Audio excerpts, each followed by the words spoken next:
Welcome student. Kopargaon taluka education सोसायटीचे K बी रोहमारे कला वाणिज्य व विज्ञान कनिष्ठ महाविद्यालय कोपरगाव आयोजित या ऑनलाईन लेक्चर सिरीजमध्ये मी प्राध्यापक अभिजित वाघ पुन्हा एकदा तुमचे हार्दिक स्वागत करतो. विद्यार्थी मित्रांनो, यापूर्वीच्या लेक्चरला आपण पुरवठा विश्लेषण या प्रकरणातील पुरवठ्याचे विचलन आणि पुरवठ्यातील बदल या संकल्पनांविषयी माहिती घेतली. आजच्या या लेक्चरमध्ये आपण एकूण खर्च पद्धती आणि प्राप्ती, खर्च आणि प्राप्ती यांच्या ज्या काही संकल्पना येतात त्या संकल्पनांविषयी सविस्तर माहिती पाहणार आहोत. तर सर्वप्रथम आपली संकल्पना येते खर्चाची. कॉस्ट, प्रोडक्शन कॉस्ट, उत्पादन खर्च. आता जो संयोजक असतो, नवप्रवर्तक, एंटरप्रेनर त्याला म्हटलं जातं, संयोजकाला उत्पादन घेण्यासाठी वेगवेगळ्या उत्पादन घटकांची आवश्यकता असते आणि या उत्पादन घटकांवर होणाऱ्या खर्चाला उत्पादन खर्च, प्रोडक्शन कॉस्ट असे म्हणतात. थोडक्यात सांगितलेलं आहे, उत्पादन घटकांवर केल्या जाणाऱ्या खर्चाला उत्पादन खर्च असे म्हणतात. मग आता उत्पादन खर्च तुम्हाला सांगितलं मी, उत्पादनाचे 4 घटक, भूमी, श्रम, भांडवल आणि संयोजक, आणि या 4 घटकांना दिले जाणारे मोबदले, खंड, वेतन, व्याज आणि नफा. भूमी असेल, भूमीला खंडाच्या स्वरूपात मोबदला दिला जातो. श्रम असेल, श्रमाला वेतनाच्या स्वरूपात मोबदला दिला जातो. भांडवल असेल, भांडवलाला व्याजाच्या स्वरूपात मोबदला दिला जातो. तर संयोजकाला नफ्याच्या स्वरूपात मोबदला दिला जातो. म्हणजेच या उत्पादन घटकांना जे काही मोबदले दिले जातात तो असतो संयोजकाचा एक प्रकारे कॉस्ट, खर्च. मग या खर्चाच्या 3 महत्त्वाच्या संकल्पना आपणास येथे पाहावयाच्या आहेत. तत्पूर्वी पहा, जर प्रोडक्शन वाढले तर प्रोडक्शन कॉस्ट पण वाढत असतो. उत्पादन वाढवायचं ठरवलं तुम्ही, तर उत्पादन वाढविण्यासाठी, उत्पादनासाठी जे आवश्यक घटक आहे त्यामध्ये तुम्हाला वाढ करावी लागते. फॉर एक्झाम्पल पहा, एखादा कापड तयार करण्याचा कारखाना आहे आणि कापडाचं प्रोडक्शन वाढवायचं असेल तिथं, तर तिथे यंत्रसामग्री वाढवावी लागते, तिथे श्रमिकांची संख्या वाढवावी लागते आणि या यंत्रसामग्रीवर, त्या श्रमिकांवर होणारा खर्च हा असतो तुमचा प्रोडक्शन कॉस्ट. म्हणजेच लक्षात ठेवा, प्रोडक्शन वाढलं, प्रोडक्शन कॉस्ट वाढतो, प्रोडक्शन कमी झालं, प्रोडक्शन कॉस्ट कमी होतो. 2 एकराऐवजी 3 एकर क्षेत्र जर तुम्ही पेरणीसाठी घेतलं तर नक्कीच त्या 3 एकर क्षेत्रामध्ये तुम्हाला लागणारे खते असतील, बी बियाणे असतील, रसायने असतील, यांच्यावर होणारा खर्च काय होतो, वाढत असतो. म्हणजेच प्रोडक्शन वाढल्यामुळे प्रोडक्शन कॉस्ट वाढतो आणि प्रोडक्शन कमी झालं तर प्रोडक्शन कॉस्ट देखील कमी होत असतो. तर अशा प्रकारे खर्चाच्या 3 संकल्पना आपणास पाहायच्या आहे. पहिली संकल्पना आहे एकूण खर्च, त्यालाच तुम्ही म्हणतात टोटल कॉस्ट. एकूण खर्च, TC, टोटल कॉस्ट. मग आता एकूण खर्च म्हणजे काय, तर पहा, संयोजकाने वस्तूच्या उत्पादनासाठी आवश्यक असणाऱ्या उत्पादन घटकांवर केलेला खर्च म्हणजेच एकूण खर्च होय. पुन्हा एकदा रिपीट करतोय, पहा, संयोजकाने वस्तूच्या उत्पादनासाठी आवश्यक असणाऱ्या उत्पादन घटकांवर केलेला खर्च म्हणजेच एकूण खर्च होय. मग आता हा जो एकूण खर्च आहे, टोटल कॉस्ट, तो पहा, वस्तूच्या उत्पादनासाठी आवश्यक असणाऱ्या सर्व ज्या काही उत्पादनाचे घटक आहेत त्या सर्व उत्पादनाच्या घटकांवर होणारा खर्च असतो. म्हणजेच पहा, कोणतंही उत्पादन घ्यायचं असेल तुम्हाला 2 प्रकारचे घटक आवश्यक असतात, एक स्थिर घटक आणि एक बदलते घटक. मग या स्थिर घटकांवर होणारा खर्च त्याला तुम्ही स्थिर खर्च म्हणतात आणि बदलत्या घटकांवर होणारा खर्च त्याला तुम्ही बदलता खर्च असे म्हणतात. म्हणजेच पहा, total cost is equal to TFC plus TVC. म्हणजेच total fixed cost plus total variable cost. एकूण स्थिर खर्च अधिक एकूण बदलता खर्च. आता उत्पादनामधला एकूण स्थिर खर्च कोणता आणि एकूण बदलता खर्च कोणता.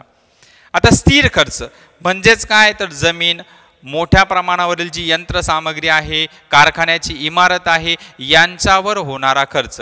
हा खर्च एकदा केला, एकदा कारखान्याची इमारत बांधली, पुन्हा इमारत बांधण्याची आवश्यकता नाही. मोठ्या प्रमाणावरील यंत्रसामग्री एकदा कारखान्यात घेतली, पुन्हा कमी कालावधीतच ती यंत्रसामग्री परत परत रिपीट करण्याची आवश्यकता नसते. म्हणजे एकदा घेतली ती लॉंग टर्मसाठी, दीर्घ कालावधीसाठी त्याचा वापर होतो. म्हणजेच अशा घटकांवर, जमीन असेल, कारखान्याची इमारत असेल, मोठ्या प्रमाणावरील यंत्रसामग्री असेल, अशा घटकांवर होणारा खर्च हा एकूण स्थिर खर्च असतो. लक्षात ठेवा, टोटल फिक्स कॉस्ट, एकूण स्थिर खर्च, स्थिर घटकांवर केला जाणारा खर्च, त्यालाच तुम्ही म्हणतात एकूण स्थिर खर्च.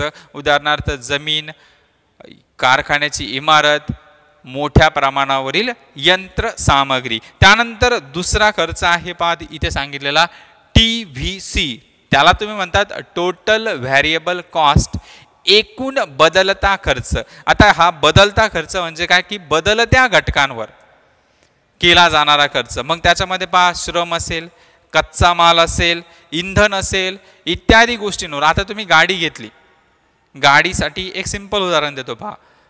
4 व्हीलर कार घेतली तुम्ही, मग त्यासाठी तुम्ही एकदाच खर्च केला, 10-15 लाखाची गाडी घेतली, एकदा खर्च केला, पण त्या गाडीला तुम्हाला रोजचा पेट्रोलचा अलाउन्स आहे. मग गाडी घेतली तो खर्च आहे तुमचा टोटल फिक्स्ड कॉस्ट, आणि त्या गाडीमध्ये जे तुम्ही पेट्रोल टाकतात त्या पेट्रोलसाठी येणारा खर्च आहे टोटल व्हेरिएबल कॉस्ट, एकूण बदलता खर्च. बदलता खर्च हा सातत्याने बदलत असतो. आता ज्या दिवशी तुम्हाला गाडीचा वापर करायचा नाही त्या दिवशी पेट्रोल टाकण्याची आवश्यकता नाही. ज्या दिवशी गाडीचा वापर करायचा आहे, थोड्या अंतरासाठी करायचा आहे, कमी पेट्रोल टाकावं लागेल. ज्या दिवशी लांब अंतरासाठी गाडीचा प्रवास करायचा आहे त्या दिवशी तुम्हाला जास्त पेट्रोल टाकावं लागेल. तसंच उद्योगाच्या बाबतीत पहा, प्रोडक्शन जास्त घ्यायचं असेल, श्रमिकांची जास्त आवश्यकता असते. प्रोडक्शन कमी घ्यायचं असेल, श्रमिकांची कमी आवश्यकता असते. म्हणजेच ज्यावेळेस जास्त प्रोडक्शन असेल त्यावेळेस श्रमिक जास्त घेतले जातात, आणि ज्यावेळेस कमी प्रोडक्शन करायचं आहे त्यावेळेस श्रमिकांना कामावरून काढून टाकलं जातं किंवा कमी श्रमिक घेतले जातात. म्हणजेच श्रमिकांवर होणारा खर्च हा टोटल व्हेरिएबल कॉस्ट, एकूण बदलता खर्च यामध्ये येत असतो. त्याचप्रमाणे पहा, कच्चा माल असेल, रॉ मटेरियल, आता कापूस आहे, कापसावर होणारा खर्च, किंवा कुठल्याही प्रकारचा एखादा कारखाना असेल तिथे जर कच्चा माल असेल, कच्चा माल सातत्याने घ्यावा लागतो प्रोडक्शन चालू करण्यासाठी, चालू ठेवण्यासाठी. आता कारखाना आहे, साखर कारखाना, मग साखर कारखान्याला रॉ मटेरियल किंवा कच्चा माल तुम्ही म्हणता त्याला ऊस आहे. मग ऊस एकदा घेतला परत घ्यायची गरज पडत नाही असं होतं का? नाही, सातत्याने त्यांना ऊस घ्यावा लागतो. मग कधी जास्त ऊस घेतला, कधी कमी ऊस घेतला, मग ते जास्त घेतला तर ऊसावर होणारा खर्च जास्त होणार आहे, कमी घेतला ऊसावर होणारा खर्च कमी होणार आहे. म्हणजेच हा आहे तुमचा टोटल व्हेरिएबल कॉस्ट. लक्षात ठेवा, एकूण खर्च बरोबर एकूण स्थिर खर्च अधिक एकूण बदलता खर्च. तर अशा प्रकारे एकूण खर्च ही संकल्पना आपण पाहिली. त्यानंतर पुढे आहे पहा, सरासरी खर्च. प्रत्येक नगसंख्येच्या उत्पादनासाठी येणारा खर्च त्याला तुम्ही म्हणतात सरासरी खर्च.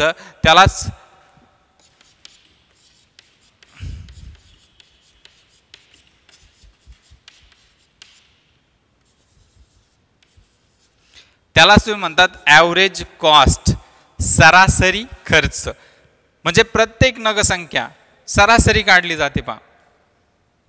मग आता सरासरी खर्च पाहताना तुम्ही पहा की एकूण खर्चाला एकूण नगसंख्येने भाग दिल्यास तुम्हाला सरासरी खर्च मिळतो. जो टोटल कॉस्ट आहे, total cost upon total quantity is equal to average cost. म्हणजेच पहा, average cost is equal to total cost upon total quantity. सरासरी खर्च बरोबर एकूण खर्च छेद एकूण नगसंख्या. म्हणजेच एकूण खर्चाला एकूण नगसंख्येने भाग दिल्यास तुम्हाला सरासरी खर्च मिळतो. तर अशा प्रकारे प्रत्येक नगसंख्येच्या उत्पादनासाठी येणारा खर्च म्हणजेच सरासरी खर्च होय. त्यानंतर पुढची तिसरी आणि महत्त्वाची संकल्पना आहे सीमांत खर्च.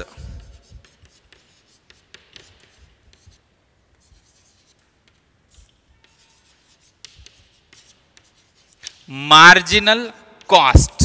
आता सीमांत खर्च म्हणजे काय, एक सिंपल डेफिनेशन केलेली पहा. एका अतिरिक्त नगसंख्येच्या उत्पादनामुळे एकूण खर्चात पडलेली अतिरिक्त भर म्हणजेच सीमांत खर्च होय.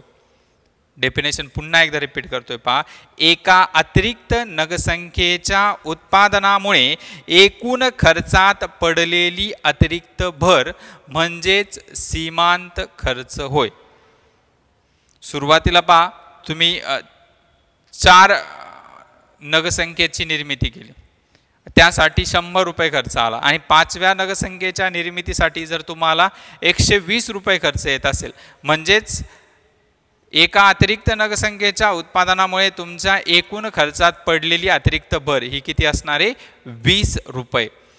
पहा, याचं तुमच्या पुस्तकात एक सूत्र दिले आणि अजून एक सूत्र आहे. याचं सुरुवातीला पहा, तुमच्या पुस्तकातील सूत्र आपण जर पाहिलं तर marginal cost is equal to total cost. Total cost त्याला तुम्ही म्हणतात n minus total cost n-1. म्हणजेच पहा, एका अतिरिक्त नगाच्या वापरामुळे किंवा एका अतिरिक्त नगाच्या उत्पादनामुळे एकूण खर्चात पडलेली भर वजा एकूण खर्च बरोबर तुमचा येणार आहे मार्जिनल कॉस्ट. मग आता मार्जिनल कॉस्ट काढण्याचं दुसरं एक सूत्र इथे तुम्हाला सांगतो पहा. Marginal cost is equal to total changing एकूण खर्चातील बदल, change in total cost upon change in total quantity. पहा, एकूण खर्चातील बदल छेद एकूण नगसंख्येतील बदल.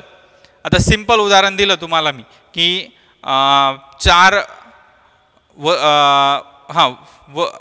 4 नगांचं उत्पादन घ्यायचंय, त्यासाठी खर्च आला 100 रुपये आणि 5व्या नगाचं जर उत्पादन घेतलं त्यासाठी तुम्हाला खर्च येणार आहे 120 रुपये. म्हणजेच पहा, total cost, change in total cost, आधी किती खर्च, एकूण खर्च किती होता 100 रुपये, आता बदललेला खर्च 120, म्हणजेच 20 रुपये हा तुमचा बदललेला खर्च आहे. आधी नगसंख्या किती होता, क्वांटिटी, टोटल क्वांटिटी, हे पहा इथं total quantity, total cost is equal to पहिला होता 100, दुसरा झाला 120, म्हणजेच चेंज 100 मध्ये कितीने बदल झाला, 20 ने, 120. मग टोटल कॉस्ट कितीने बदलला, 20 ने. त्यानंतर पुढे पहा, टोटल क्वांटिटी सुरुवातीला होती 4, नंतर चेंज इन TQ किती झाली 5, म्हणजेच बदल नगसंख्येतील बदल झाला 1. मग जर तुम्ही काढलं 20/1, total quantity upon total cost upon total quantity 20/1 आणि मग तुमचा मार्जिनल कॉस्ट बरोबर किती आहे 20. सीमांत खर्च बदललेला खर्च आहे पहा, म्हणजे सीमांत खर्च बरोबर तुमचा येतो 20. तर अशा प्रकारे पहा, या 3 संकल्पना आहे, एकूण खर्च, सरासरी खर्च आणि सीमांत खर्च. वस्तूचा एकूण खर्च total cost is equal to TFC plus TVC. एकूण स्थिर खर्च total fixed cost plus total variable cost. त्यानंतर पुढे आहे सरासरी खर्च, average cost is equal to TC upon TQ, total cost upon total quantities, एकूण खर्च छेद एकूण नगसंख्या. आणि marginal cost is equal to change in total cost upon change in total quantity, म्हणजेच एकूण खर्चातील बदल छेद एकूण नगसंख्येतील बदल. तर अशा प्रकारे आजच्या या लेक्चरमध्ये आपण खर्चाच्या या 3 संकल्पना पाहिलेल्या आहे. एकूण खर्च, त्यानंतर एकूण खर्चामध्ये 2 संकल्पना पाहिल्या, total fixed cost, total variable cost. त्यानंतर पुढे पाहिलं आपण सरासरी खर्च, ॲव्हरेज कॉस्ट, आणि लास्ट वन पाहिलं आपण मार्जिनल कॉस्ट, सीमांत खर्च. एका अतिरिक्त नगसंख्येच्या उत्पादनामुळे एकूण खर्चात पडलेली अतिरिक्त भर म्हणजेच सीमांत खर्च होय. यानंतर पुढील लेक्चरला आपण प्राप्तीच्या 3 संकल्पना अभ्यासणार आहोत. या संकल्पना समजल्या असतील, यांचा कन्सेप्ट यूट्यूबच्या कमेंट बॉक्समध्ये पोस्ट करा. काही समजलं नसेल, तुमचे प्रश्न असतील काही, तर ते देखील यूट्यूबच्या कमेंट बॉक्समध्ये पोस्ट करा. लेक्चर आवडल्यास लाईक, शेअर आणि सबस्क्राईब करायला विसरू नका. धन्यवाद.